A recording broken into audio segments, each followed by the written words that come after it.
Já está gravando, gente. Bom dia. Bom dia, namastê, Hare Krishna. Om Namo Bhagavate Vasudevaya. Om Namo Bhagavate Vasudevaya.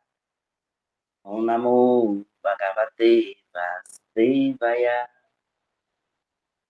Vamos ler hoje o Esri Upanishad 13, Mantra 13. Está declarado que se obtém um resultado adorando a suprema causa de todas as causas e outro resultado adorando o que não é supremo. Tudo isso foi falado pelas autoridades imperturbáveis, que deram sobre este assunto uma explicação clara. Hare Krishna, gratidão pela oportunidade.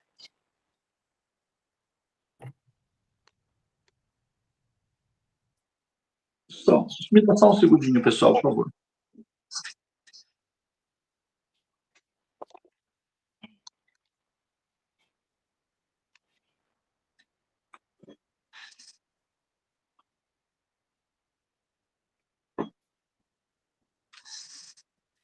Bom dia para todos.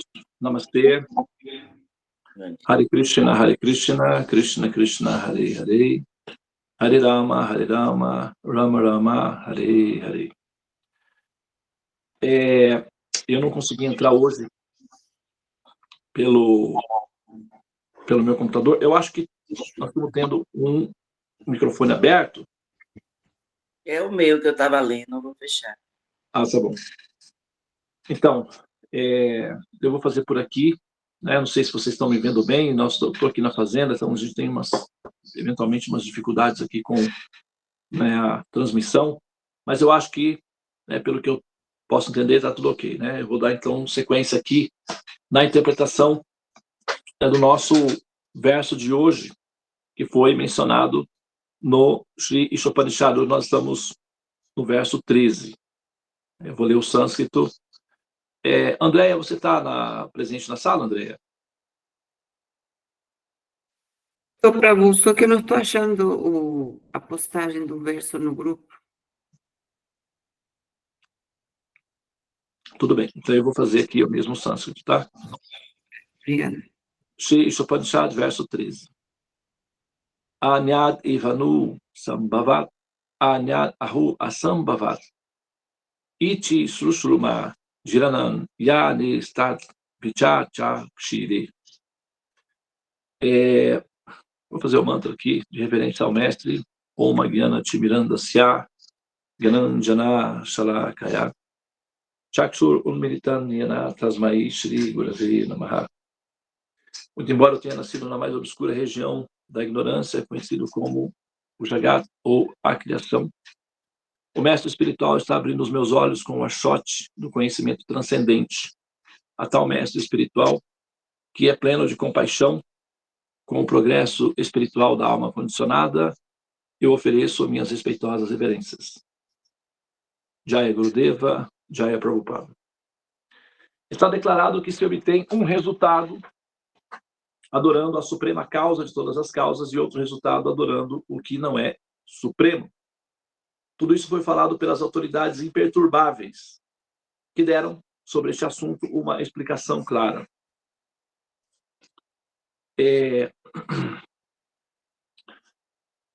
Agora são... Ok. Eu vou ser mais sucinto hoje, tá?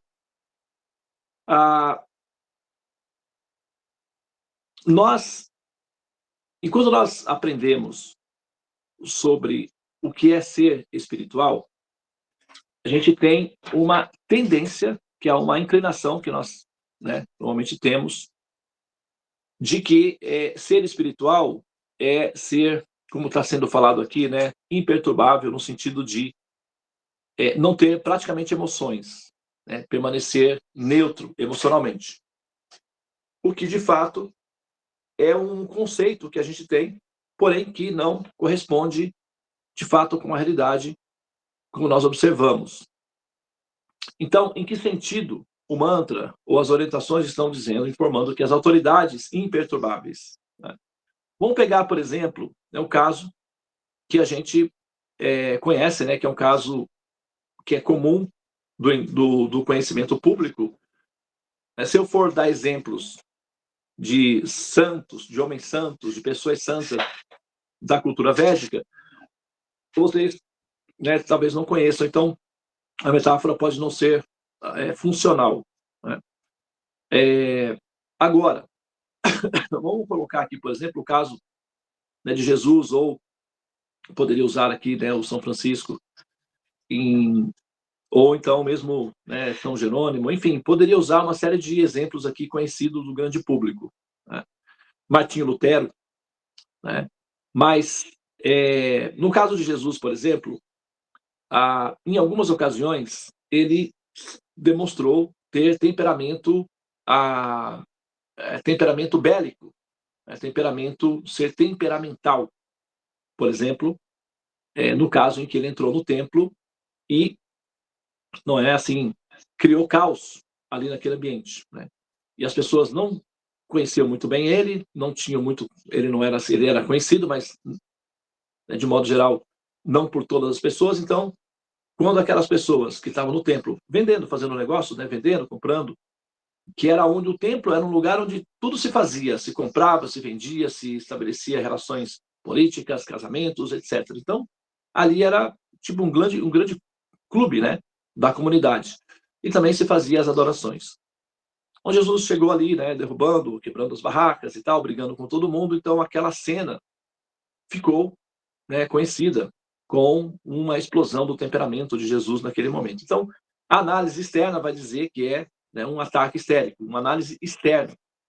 Uma análise interna vai ver que se trata do comportamento, né, natural de um sábio que eventualmente perde a paciência com seus aprendizes, né? Ou uma mãe que eventualmente perde a paciência com seus filhos. É uma demonstração de impaciência em relação à importância daquilo que está sendo ensinado. Então, aí a gente consegue fazer uma análise mais leal da emoção que a pessoa naquele momento está vivendo. Okay? Eventualmente, por exemplo, vou dar um exemplo aqui do nosso mestre Prabhupada. Uma vez, um discípulo, ele era já, né, bem velhinho, e um discípulo teve um comportamento que era assim prejudicial, enfim, para os demais e para ele também. E quando esse discípulo veio até Prabhupada para prestar reverência, Prabhupada, com a bengala, deu uma batidinha, né, bateu na cabeça do discípulo. E quando o discípulo levantou a cabeça, ele disse: "Você é um tolo, você é um patife", né? E o discípulo prestou reverências ao mestre, né, Prabhupada. O outro discípulo, que estava do lado, né, disse: "Prabhupada, ele é muito afortunado porque você bateu com a sua bengala na cabeça dele e o purificou. Por favor, né, bata na minha também." Então, Prabhupada disse a ele: "Não, na sua não, porque se eu bater na sua cabeça, você me abandona, você vai embora e você não volta. Esse é fiel, ele só é um tolo, mas é leal. Você ainda é um aprendiz imaturo." Então, essa demonstração de impaciência do mestre diante do aprendiz tem a ver com a importância da mensagem que ele tem para passar e a dificuldade que o aluno tem de corresponder a essa emergência, essa urgência. Normalmente, os mestres, eles estão em condição de urgência. Normalmente, eles estão em estado de urgência, né? Devido à importância da mensagem que eles têm. E, nesses casos, por exemplo, a gente pode olhar para o mestre, ok? E ver um comportamento que é o comportamento que não é exatamente a ideia do arquétipo que nós temos do mestre autocontrolado, pacífico, etc. Isso, né, causa um certo estranhamento na nossa posição quando nós pensamos em termos do que é espiritual e o que é ser imperturbável, como está dizendo aqui no mantra. Tá? Essa posição da autoridade imperturbável se refere a uma qualidade que os sábios têm, chamado Dhira. Tá? E a qualidade que os sábios têm não tem a ver com a categoria deles especificamente. Eles são sábios, eles são como pessoas que transportam uma cesta de frutas. tá? As qualidades dos sábios são como uma cesta de frutas. Essa cesta de frutas, ela está destinada a alimentar, como uma mãe que transporta uma cesta de frutas, que está destinada a alimentar os seus filhos. Então, as qualidades dos sábios não são um produto isolado, específico deles. Na verdade, tem uma função, alimentar os aprendizes. É para que os aprendizes se alimentem dessas qualidades e adquiram essas qualidades semelhantes. Essa é a função, tá? O mestre autêntico, ele sempre tem consciência de que todas as qualidades que ele tem uma função, alimentar os próximos, que são os aprendizes, os discípulos, para que eles também se tornem os próximos, que vão alimentar os próximos. E assim, como num Recife, na formação de um Recife de corais, uma geração vai sempre alimentando a anterior, que se cristaliza e forma, então, a colônia, né? Aquele Recife de corais. É assim que funciona, né, o sistema. Nossa qualidade de ser imperturbável significa que, né, diante de todas as dificuldades que surgem, os desafios que surgem, aquele que está determinado em alcançar o conhecimento transcendental, a realização transcendental, não arrefece, ou seja, não desiste, tá? Ele vai permanecer sempre em condição ou sempre na posição de um ser determinado a vencer aquele obstáculo para alcançar a meta almejada, né? As pessoas santas, ou aqueles que estão destinados a serem pessoas transcendentes, são aqueles que são pecadores, ou seja, pessoas falhas que jamais desistem de vencer sobre as suas falhas, sobre os seus chamados pecados, né, para usar aqui uma expressão comum a todos nós. Mas são aqueles que não desistem de vencer sobre as suas mazelas, sobre as suas... Sabe, que são pessoas que vão admitir perante o Senhor Supremo as suas deficiências, as suas falhas pessoais que causam sofrimentos para si e para os demais ao redor, e vão, sinceramente, se esforçar para alterar aquela condição. Tá? Esses são, né, as pessoas que são imperturbáveis, ou seja, são aquelas que estão predispostas a se melhorar constantemente para alcançar, né, um nível de realização. E as pessoas que evoluem sentem essa evolução, assim como alguém que está com sede, ao beber água, sente a saciedade da sede. Aquele que está sedento de evolução, ao experimentar a evolução, sente a saciedade que a evolução produz. Tá? A evolução não é um artigo hollywoodiano para nós, uma frase de efeito, para nós vivermos uma vida de efeito, usando frases de efeitos e tendo uma vida de efeitos. Um laboratório, né, assim, abstrato, um laboratório esotérico de efeitos especiais. A evolução é uma realidade prática e requer determinação, requer coragem para a mudança dos hábitos, requer que o passo seja dado. Assim como uma mãe em trabalho de parto sabe que isso vai exigir dela força, coragem e determinação ali adiante, porque não adianta.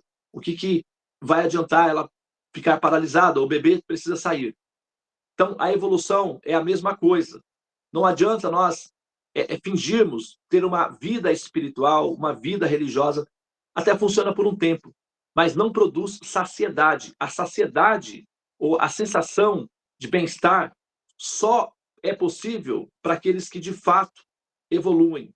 E quem são aqueles que evoluem? Aqueles que alteram as suas condições de aprisionamentos para condições em que ela tem autonomia, ou seja, independência, para ir adiante na sua busca, na sua conquista, que é a realização suprema, a realização do Supremo, a compreensão do Supremo. Tá? Então, aqueles que se relacionam com o Supremo ou com a existência suprema obtêm, né, um resultado que é satisfação. E quando ela obtém esse resultado, no devido curso do tempo, eles se iluminam falando sobre esses assuntos e experimentam o prazer da evolução no eu, no devido curso do tempo. Tá? Então, é assim que funciona. Nós precisamos ser constantes. Isso não significa, eventualmente, não se perturbar no sentido emocional. Tá? Imperturbável no sentido da inteligência psicológica de se manter sempre, constantemente buscando o ideal, porque o sustentáculo do sucesso é o fracasso. Eventualmente, nós fracassamos muito até conseguir alcançar o efeito desejado, que é o sucesso, mas a determinação, dira, que é a qualidade principal dos sábios ou daqueles que desejam alcançar sabedoria real, evolução real e consciência real, tá? Então, para finalizar a minha fala aqui, eu vou mencionar novamente o pensador Picasso, que é um exemplo que eu acho que é algo que, assim, é importante a gente manter, né, a nossa mente com esse tipo de compreensão, porque nós vamos precisar desse tipo de informação para manter a nossa determinação de ir adiante e evoluir e superar os obstáculos, ok? Certa vez foi perguntado ao Picasso como ele era uma pessoa, assim, um artista alegre, colorido e constante. Então, ele respondeu que para se manter como artista constante e produzir sempre a arte colorida e feliz e alegre, é preciso ser uma criança, né? Ou manter-se como uma criança. Como Jesus disse, o reino de Deus pertence às crianças. As crianças são cheias de esperança, né? Elas são resilientes, elas superam rápido as suas, né, frustrações e, né, já estão logo assim, tentando novamente. Essa é a resiliência das crianças, tentando se divertir e ser feliz. Entretanto, a vida, né? A vida é um grande desafio contínuo e a vida vai nos provocar, essa é a função mesmo da terapia, nos provocar para que nós desistamos de ser, de ter a esperança, a continuidade, a constância. Nós vamos ser provocados para desistir. E essa provocação, se for aceita, é aquilo que nos torna pessoas, enfim, tristes, aborrecidas, desanimadas.